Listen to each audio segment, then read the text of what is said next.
siapa? Mas Putra. Putra ya? Iya. Siapa Putra? Iya, Mas Putra. Ini saya mau nanya-nanya soal terkait ruang bebas uang ini. Oke. Jadi pertanyaan pertama itu apa itu ruang bebas uang itu sih?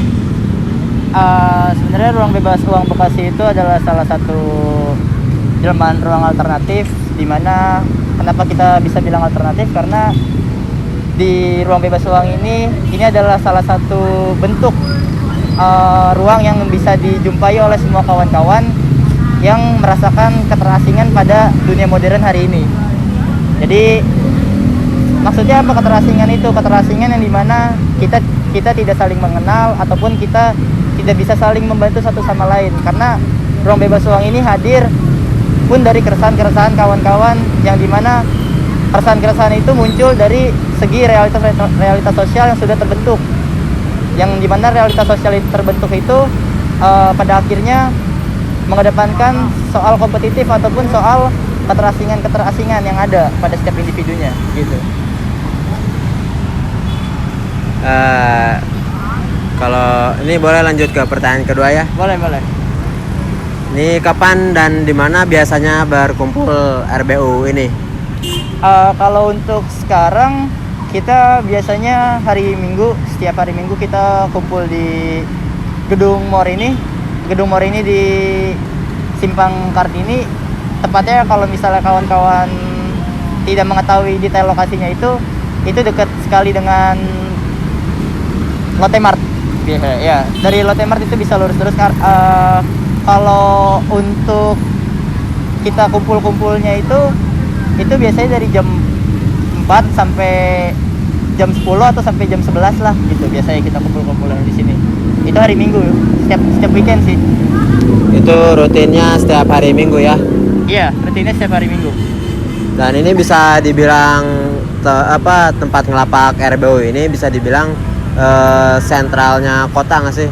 Misalnya di titik tengah kota gitu.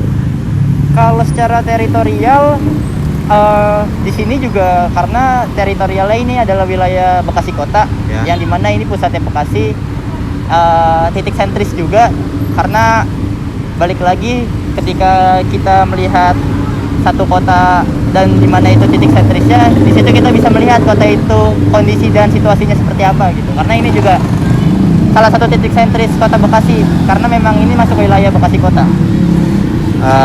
Bisa jadi tujuannya ngelapak di sini tuh karena ya titik sentris itu. Salah satunya itu, kedua juga karena kita juga bukan lembaga amal yang dimana kita nyewa tempat atau nyewa gedung segala macam. Nyewa ruko segala macam. Kita memanfaatkan tempat-tempat yang tidak terpakai. Contohnya ya Gedung Morini, bekas Gedung Morini. Di sini juga karena kenapa kita bisa ngelapak, tambahan di sini juga banyak kawan-kawan tunawisma yang di jalan, yang tidur di sini, yang istirahat di sini gitu. Jadi sekalian kita bisa ketemu sama mereka untuk ngobrol-ngobrol, untuk berbagi cerita, itu sih sebenarnya. Boleh dilanjut ke pertanyaan selanjutnya ya. Awal terbentuknya itu bagaimana ini RBU ini? Sebenarnya awal terbentuknya balik ke pertanyaan pertama sih, maksudnya awal terbentuknya itu dari keresahan kawan-kawan pribadi. Karena apa keresahannya? Keresahannya itu ketika kita sudah dibenturkan dengan realitas sosial yang sebegitu, kita merasa keterasingan yang sangat masif, di mana setiap orang tidak mengenali masing-masing dari sosialnya, bahkan sampai adanya gap antar kelas sosial, yang dimana ya ini ambil contoh untuk kalau bicara kasarnya ya si kaya si miskin. Jadi kayak kita punya gap itu gitu, kita punya gap yang jauh. Dan sebenarnya kalau misalnya kita mau ngomongin ruang bebas uang Bekasi, kita juga nggak ngomongin soal berbaginya juga gitu. Berbagi itu adalah keharusan gitu, yang semua manusia pun itu punya sifat itu, tapi naluriah ya. Tapi itu bisa dijadikan salah satu stimulan kita, yang dimana kita juga bisa melihat keterasingan yang terjadi di masyarakat kota Bekasi itu seperti apa gitu. Apalagi kota Bekasi yang didesain sebagai kota industri, kota para pekerja, yang dimana mereka harus kerja, pulang, dan besoknya harus kerja lagi, yang nggak kenal sosialnya seperti apa, yang nggak tahu situasi dan kondisi lingkungan terkecilnya pun seperti apa. Itu sih keresahan dari kawan-kawan untuk awalan kenapa kita membuat ruang bebas uang Bekasi. Oh, jadi awalnya emang pure dari keresahan kawan-kawan ya. Betul, dari keresahan. Untuk pertanyaan selanjutnya, apa ini maksud dari Not for Charity, this is protest dari slogan RBU ini? Oke, untuk Not for Charity, this is protest sendiri itu sebenarnya balik lagi ke keresahan kita yang dimana tadi saya bilang ini bukan lembaga amal, RBU Bekasi ini bukan lembaga amal.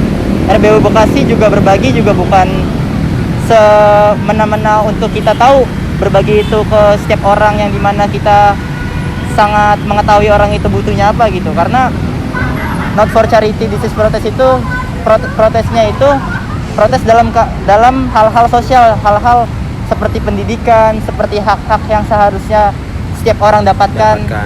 Seperti pendidikan, sosial, maupun hak-hak ia bisa bersosial dengan baik seperti layaknya kita-kita yang masih bisa berkumpul dengan kawan-kawan. Karena banyaknya kawan-kawan tunawisma juga di sini mereka terasingkan, sangat terasingkan karena ya mereka tidak bisa bersosial dengan selayaknya dengan senyamannya karena mereka sudah ada gap di mana yaitu pembentukan realitas sosial ketika orang-orang menganggap mereka ini adalah maaf dalam tanda kutip sampah masyarakat yang sebenarnya mereka juga manusia yang sama seperti kita gitu. Yang harusnya sama dengan kita. Betul. Tapi terbentuk dengan realitas sosial ini. Betul. Kalau untuk pertanyaan selanjutnya nih, Mas Pratama. Putra, Mas. Putra ya. Okay. Gak apa-apa. Pernah ada stigma negatif gak dari masyarakat soal lapakan RBU ini? Saya kalau untuk respon ya, lebih tepatnya kalau untuk stigma ya, maksudnya Ya, respon. kalau untuk warga sekitar sih justru mereka memiliki respon yang sangat baik dan alhamdulillah dari kawan-kawan juga sangat bersyukur ketika warga-warga sekitar itu sangat membantu dan sangat support kita untuk ngelapak di bekas gedung mor ini, yang kita juga bisa difasilitasin listrik sama mereka ataupun difasilitasin secara keamanan dan segala macam, karena di sini juga adalah ruang umum, public space yang dimana sebenarnya juga kita pun juga harus izin terlebih dahulu ke mereka karena ini wilayah mereka.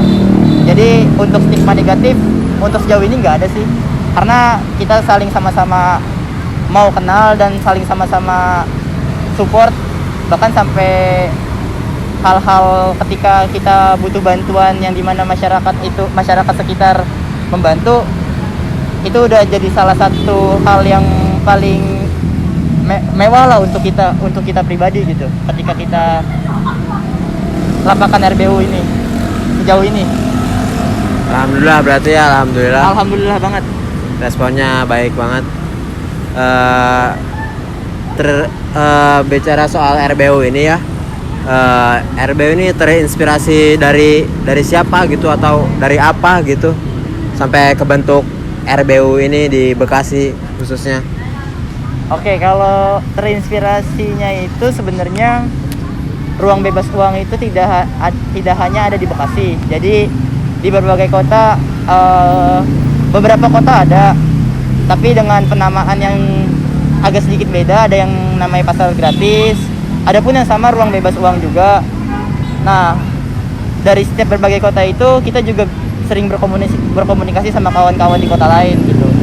Kita sepakat untuk membuat ruang bebas uang atau membuat pasar gratis itu karena kita berjejaring untuk saling komunikasi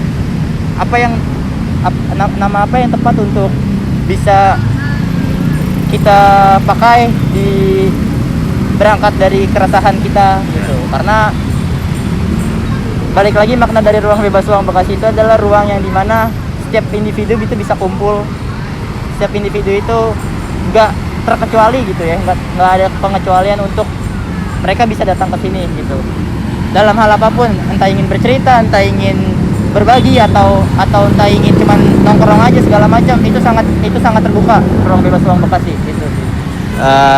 Bisa dibilang ruang bebas uang Bekasi itu eh, jadi apa salah satu membuka untuk relasi sosial yang baru gitu ya. Iya, betul.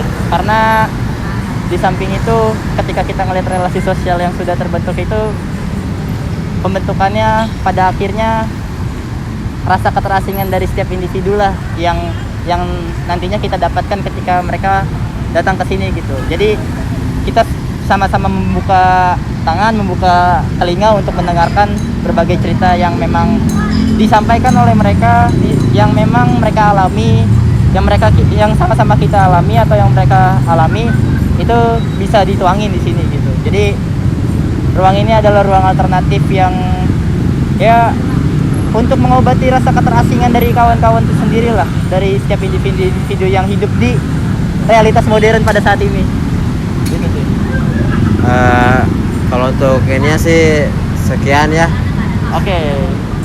Ini makasih banyak ya Sama-sama, terima kasih banyak juga Mas Fadli. Mas Putra. Sip.